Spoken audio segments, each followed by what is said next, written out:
get through this without too much humiliation in the way of getting confused or swearing or something. If you hear jangling, it's because my pointer is the wrong end of my cat's toy. And that's just the way it goes, because I don't own a pointer, because I don't usually do presentations like this. But here goes. All right. So we are trying to set up TRIP, which is a co-op for the city. All right. There are all sorts of complicating factors from COVID-19. I'm going to stop slapping the board. That must be annoying. But I'm going to go through everything as it stood beforehand. Before we go on to it, here are some of the basic numbers. As you guys have experienced before, I work on a 7,000 Rand per week turnover for a vehicle, because that is very similar to what my drivers were doing on average. All right. So whenever I do mathematical things, I focus on that. The 25 to 30% that Uber takes, all right, is an amount of 1,750, calculated at 25%, 1,750 Rand per week per driver, all right, which works out, because it's 25% 1 quarter, and we're working at 4 weeks in a month, at 7,000 Rand per month. This works out to 84,000 Rand per annum per driver. Our aim is to keep as much of that money in the pocket of the driver or the driver fleet owner partnership as is possible. That is our target. That is our aim. That's what we want to do.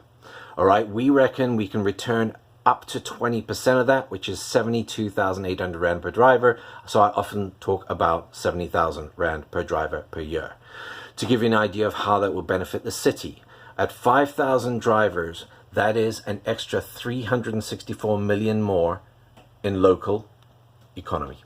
Okay? So that is our target. That's what we're trying to accomplish with this.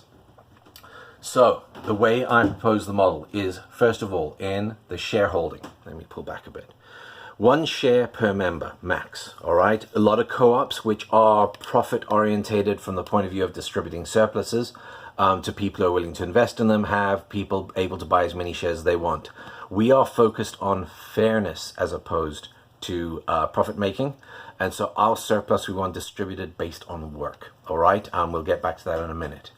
The members that we can have are drivers, fleet owners, the board itself, people who work in the offices, and possibly riders. We're trying to work out a way to get them in. I've been thinking about this, and I think I might have one. All right.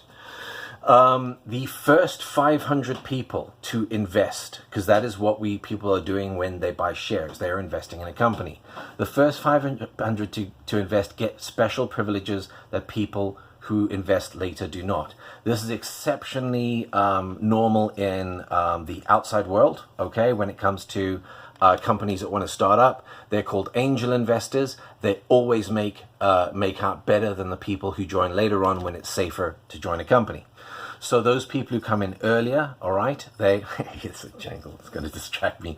They get special privileges. We haven't worked out what they are, but in order for there to be no exploitation, they must be finite. When people invest in a future international company, whether it's Google or Uber or whatever, and they're early investors, their potential return is infinite, and that's where exploitation always comes in. So we will have special privileges that are finite. Shares to get into the scheme cost 500 Rand. That gives us 250,000 Rand starting capital, which would be enough to build a bare bones application. All right, we would look for additional sources of funding. There's no reason we have to stop at 500 drivers. We can continue, get another 500 drivers involved. The more people who are involved, the more people will get involved. The early people are the ones who get the bigger reward, because they are the people who have the vision. Okay. So that gives us 250K. It's enough for a bare bones app, but we would need to start the company using volunteer work, okay? Brothers, sisters, cousins, wives, mothers of people who are involved in it would help start up an office. We could also get international funding, all sorts of things like that, government funding, but we are trying to work out, could we do it if none of that came through? And so that's why we work on this business model.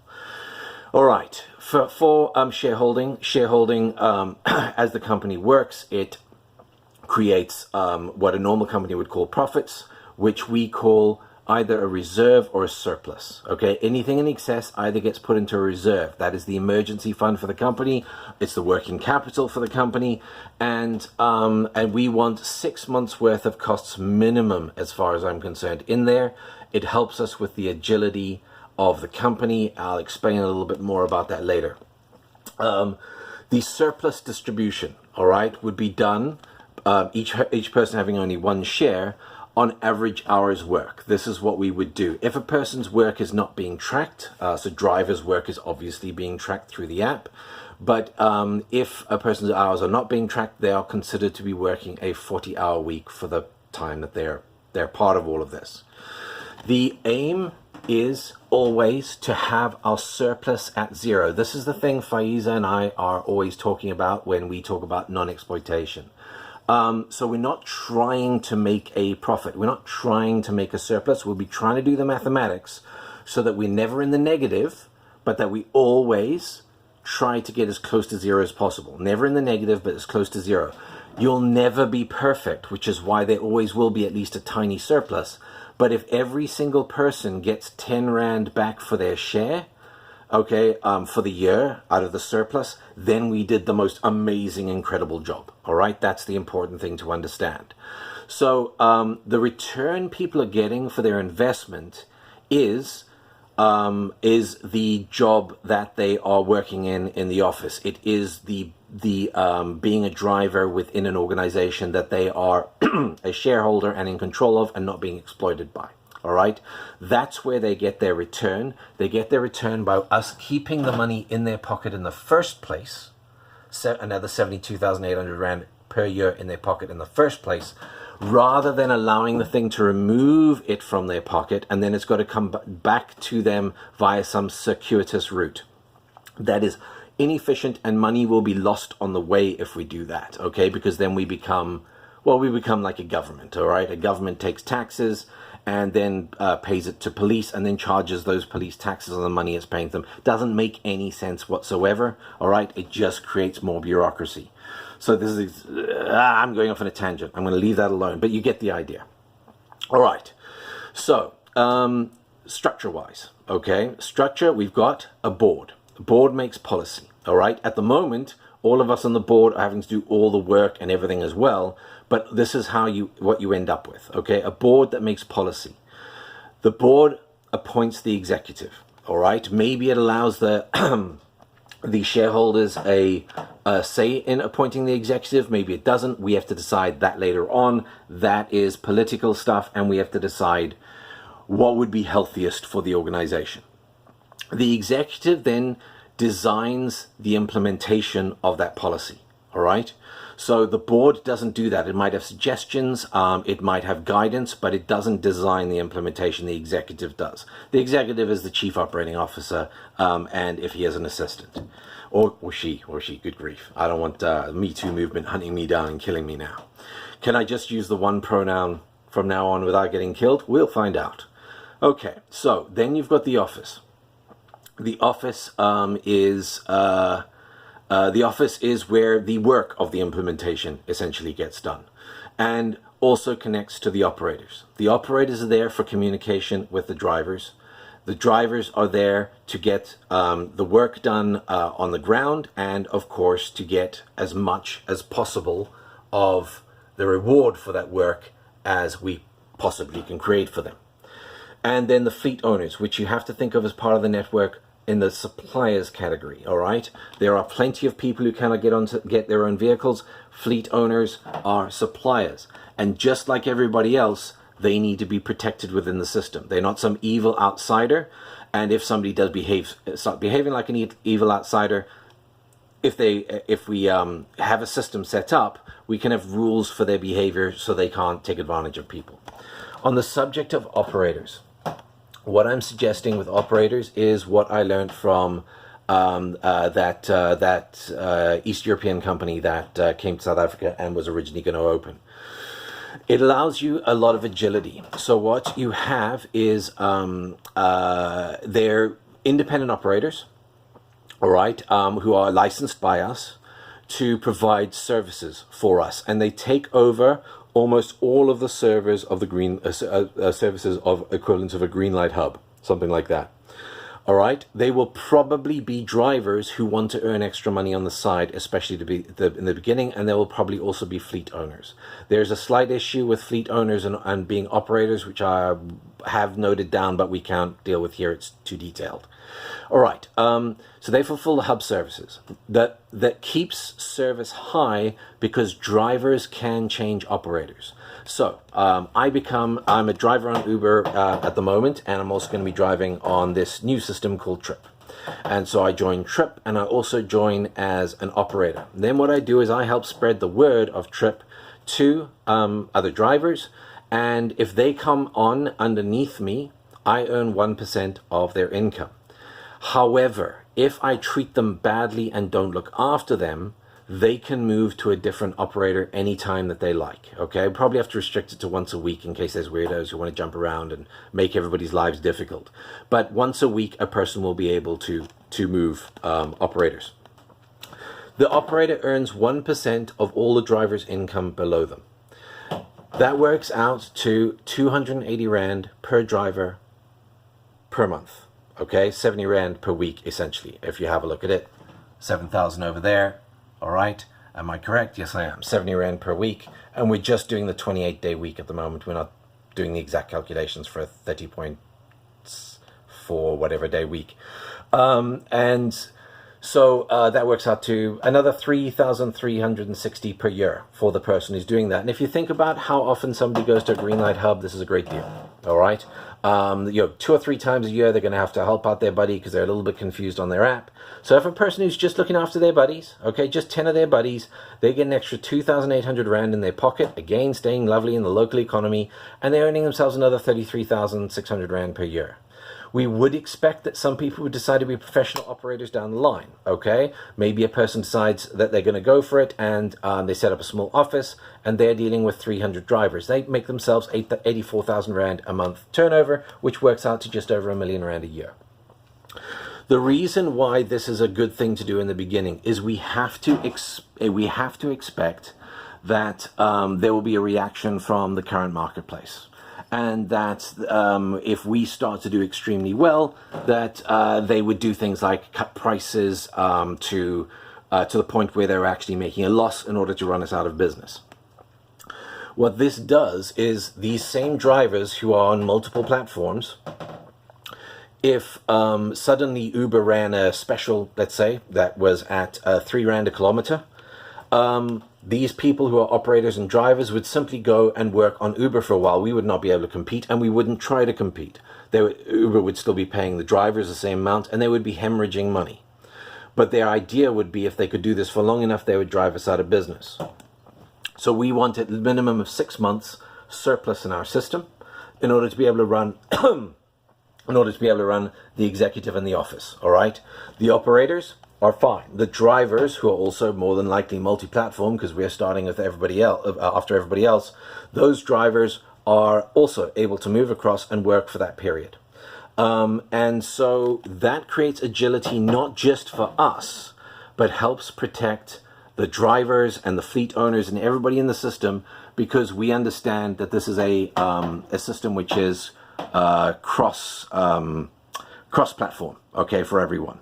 And so what we're trying to do is give everybody the best option, but we understand that those other organizations are going to have to try and fight back in order not to be pushed out of the market, because that is ultimately what this plan would do to them.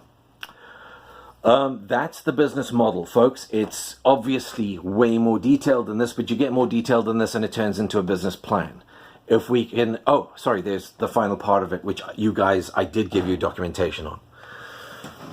One of the difficult things to do for an organization that's citywide or townwide or anything is to keep its own tech structure, all right?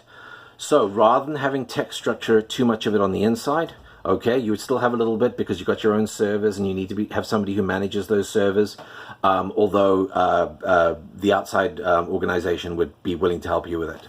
As I described to everybody, I want to peel off the intellectual property of the app, and have it as something that is joint owned by Trip and an organization I'm setting up called Fair Trade Taxi.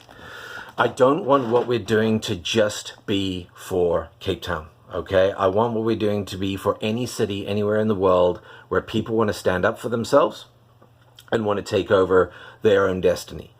Fair Trade Taxi runs the software, okay? Keeps it updated, keeps adding new features to it, and all it gets is 2% of the turnover. All right. There's people out there at the moment boasting that they've got low levels of commission, and they're running at 2%, at 10% or 15%. So we're talking about 2% of turnover and no more. All right. It would be legally obligated to offer 2% to any non-profit, okay, or government agency in the world who wanted to set this up. We'd be legally obligated to offer our software to them. And if they needed help on setting up, that's also what Fair Trade Taxi would do. All right. It would send expertise, initially maybe in the form of me, but hopefully later on somebody who's a better politician and would have more clout. And would actually help people in other cities set up exactly what we want to do in Cape Town. And what I want to do here is also protect Trip and protect this other organization. So the deal can change, but it can only change on consensus. None of this crap like Uber and Bolt where they just change terms on people. All right. Trip can leave and take the software with them if they decided they didn't want to pay 2% Fair Trade Taxi anymore, because we developed it together. All right. So you would be able to leave if you wanted to, if you thought that somehow I had turned evil or someone else who had taken over the organization had turned evil, and you could go off on your own and you could set up and you could continue to develop the software on your own. If your board, this happened 7 years in the future and it was a bad decision by a board that, I don't know, got into power and shouldn't have been in power, Trip will always be able to come back and ask to rejoin Fair Trade Taxi, and Fair Trade Taxi would never be able to charge more than 2%. Okay, so would always have to offer return. So this, what it does is allows us to help other people in the world, allows me to do what I want to do, which is not only free people who are in the travel industry, but if we start getting 5 or 6, well, if I, through this thing, start getting 5 or 6 cities, there will be enough spare money where I can peel some off, and the software I've been working on for 7 years, which is meant to free creatives from exactly the same tyranny as drivers are facing, I want to be able to do that. And that is my strongest core motivation here. Not to just help drivers in the city of Cape Town, but to help anybody who's facing down this corporate bullshit. That's under 20 minutes, which I think I did quite well. I think I've covered everything here. Did I go through there and just say, yeah, special privileges, and of course, 500 shares at 500 Rand is 250K. Yes, I did do that. Okay, it's all done. And if anybody's had any questions, please pop them below. Cheers.